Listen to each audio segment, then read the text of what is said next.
Halo pecinta film, apa kabar kalian? Semoga kalian diberi kesehatan dan rezeki melimpah. Pada kesempatan kali ini, Mimin akan membahas film yang berjudul Snow Monster yang dirilis tahun 2019. Kira-kira seperti apa keseruannya? Langsung saja ke pembahasannya.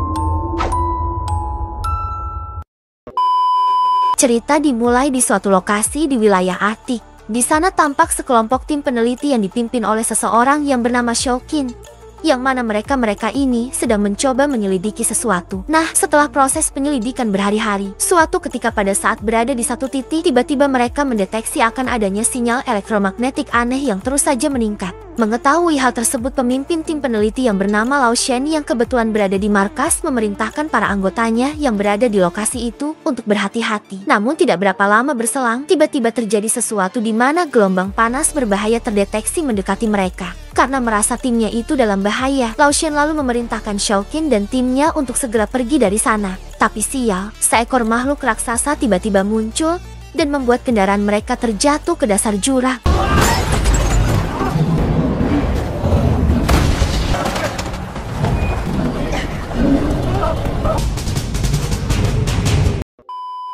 Dua hari setelah kejadian itu, seseorang yang bernama Ren dimintai bantuan untuk mencari orang-orang yang hilang di kejadian sebelumnya. Awalnya Ren ini seperti tidak peduli, namun setelah mendengar salah seorang korbannya adalah Shoukin, dia pun langsung menerima permintaan tersebut. Dari sana berangkatlah si Ren bersama dengan beberapa orang yang juga akan menemaninya dalam pencarian itu. Selama perjalanan dijelaskan bahwa 3 bulan yang lalu Lao Shen memimpin tim ekspedisi untuk memeriksa fenomena aneh berupa penampakan energi panas yang terdeteksi satelit di area Arktik yang dikenal sangat dingin.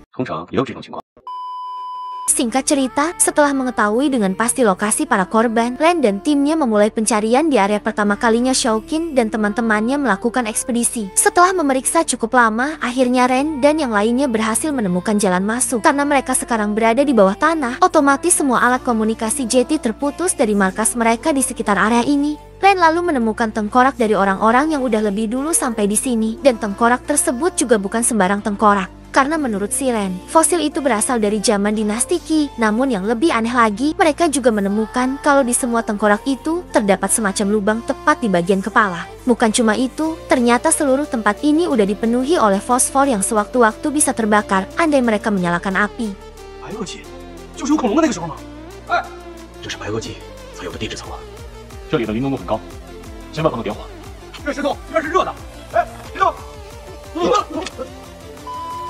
Lanjut, Ren dan yang lainnya mulai pencarian. Dengan berhati-hati mereka memeriksa setiap sudut, berharap mereka menemukan semacam petunjuk untuk memudahkan pencarian. Tapi begitu mereka sampai di satu titik, tiba-tiba mereka dikejutkan dengan penampakan tulang belulang yang tergantung di bagian atas goa. Ternyata itu merupakan ulah dari burung aneh yang gemar memangsa manusia. Namun di saat mereka kehabisan akal, tiba-tiba Ren mengetahui kalau burung-burung itu ternyata mengandalkan pendengarannya untuk memburu mangsanya. Karena itu, mereka pun berusaha untuk diam sampai makhluk tersebut pergi dan menghilang.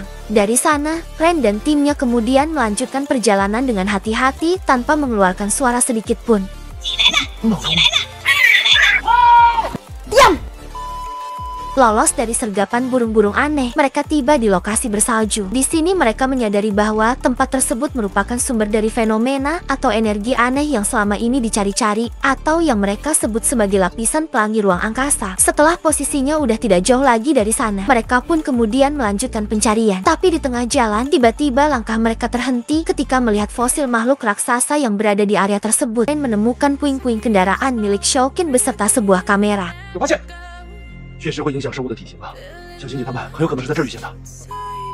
Setelah tahu Shoukin kemungkinan masih hidup, mereka berniat untuk terus mencari.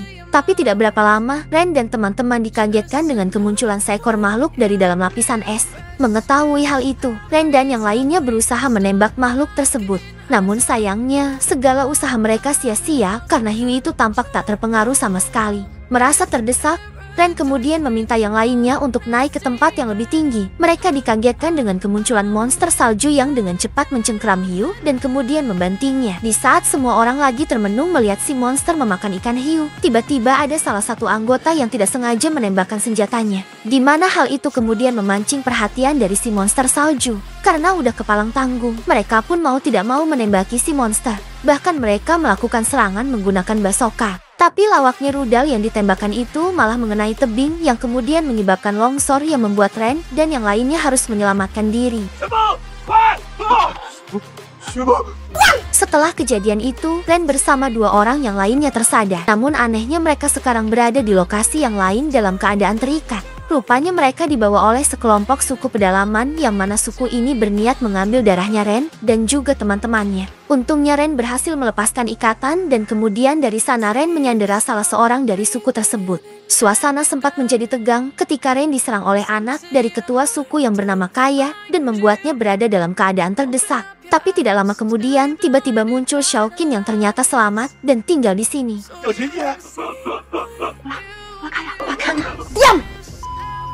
Menurut pengakuan Xiaoqin, orang-orang suku pedalaman tadi hanya berniat untuk menolong dengan cara mengeluarkan sedikit darah yang ada di dalam tubuh Ren dan teman-temannya supaya mengurangi rasa dingin yang sangat menyengat. Orang-orang pedalaman inilah yang pada akhirnya menolong Xiaoqin. Sementara itu, di luar rupanya masih ada anggota tim Ren yang selamat. Namun mereka ini kembali dibuat panik ketika si monster salju tiba-tiba muncul. Untungnya si monster hanya kepengen lewat tanpa menyadari kalau ada manusia di sekitarnya. Di sini akhirnya terungkap alasan sebenarnya orang-orang ini mau menyelamatkan Xiaoqin, termasuk si profesor satu ini yang bernama Henry. Di mana Henry mengatakan kalau tujuan sebenarnya ke sini adalah untuk menangkap makhluk raksasa itu. Dan kalau anggota ini berhasil melakukannya, maka dia akan membuatnya jeti kolong merah di desanya. Dari sana kita pindah lagi ke Xiaoqin dan juga Ren yang terlihat lagi ngobrol perihal rencana apa yang akan mereka lakukan selanjutnya. Terungkap bahwa Ren, Xiaoqin dan Babang Gendut dulunya pernah bekerja sama dalam mengungkap berbagai fenomena alam. Namun suatu ketika Ren pada akhirnya memilih jalan yang berbeda dengan alasan dia yakin bahwa apapun yang mereka temukan nanti akan hancur apabila temuan-temuan itu diketahui oleh manusia yang tidak bertanggung jawab.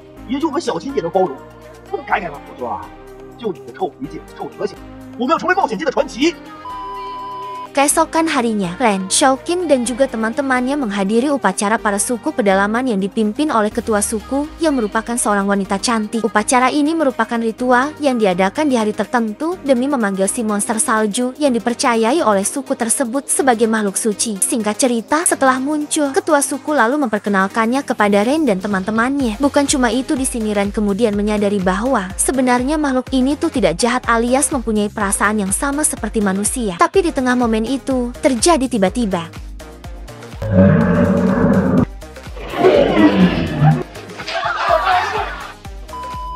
Rupanya itu adalah ulah dari Henry yang datang sambil menembaki si monster salju, termasuk semua anggota suku yang mencoba menghentikannya. Di keadaan ini, si monster sempat mengayunkan tangannya guna menghancurkan apapun yang ada di hadapannya. Namun rupanya makhluk itu tidak tega untuk melakukannya karena bisa aja serangan tersebut mengenai orang yang tidak bersalah. Memanfaatkan kesempatan itu, Henry kemudian menembakkan peluru kejut yang dengan cepat membuat si monster terpaksa harus pergi menjauh. Setelah berhasil mengusir monster itu, Profesor Henry lalu menjelaskan alasan kenapa dia melakukan semuanya ini. Henry mengatakan kalau di dalam tubuh monster salju tadi terdapat semacam gen misterius. Dari sana Henry membawa ketua suku, Xiaoqin dan juga Kaya turun ke bawah, kemudian memintanya untuk pergi bersama. Rupanya jalan yang mereka lewati ini adalah area dari kekuasaan hiu salju, di mana kemudian beberapa hiu monster muncul dan memangsa apapun yang dilihatnya. Sayangnya, karena Henry masih mempunyai senapan kejut, akibatnya semua monster hiu yang terkena serangan tersebut pada akhirnya harus mati. Sadar kalau ketua suku sengaja memilih jalan ini, Henry lalu mengeluarkan pistol sambil meminta supaya si ketua suku memanggil monster salju dengan menggunakan telepati. Namun karena Kaya melakukan perlawanan, alhasil si ketua terkena tembakan karena berusaha melindungi Kaya dari terjangan peluru. Hal tersebut rupanya malah membuat si monster salju merasakan hal yang sama seperti yang dialami oleh si ketua suku, di mana monster itu tiba-tiba muncul di hadapan semua orang. Dalam kejadian itu, si monster benar-benar melampiaskan kemarahannya. Bahkan dia tidak segan-segan untuk memakan manusia jahanam itu jika diperlukan. Tapi belum sempat dia melakukannya, tiba-tiba muncul bala bantuan berupa 3 pesawat tempur untuk membantu Profesor Henry dan yang lainnya. 1 pesawat berhasil dijatuhkan, namun sisanya mencoba membalikan keadaan dengan menyerang monster salju menggunakan gelombang magnetik. Usaha tersebut sebenarnya hampir bisa membuat si monster tidak berdaya, tapi ketika Ren melihat hal itu, dia dengan cepat mengambil sebuah bazooka dan kemudian menembakkannya ke salah satu jet tempur. Nah, serpihan pesawat tersebut tanpa diduga mengenai Profesor Henry. Sedangkan 1 jet tempur yang tersisa tanpa ampun dihancurkan oleh si monster. Setelah semuanya berakhir, Ren, Xiaoqin dan juga Babang Gendut memutuskan untuk pulang. Dalam perjalanannya, mereka sempat menyadari kalau ternyata sudah terlalu banyak kehancuran yang disebabkan oleh manusia-manusia kampret yang hanya bisa merisak dengan alasan melestarikan lingkungan. Hingga film tamat.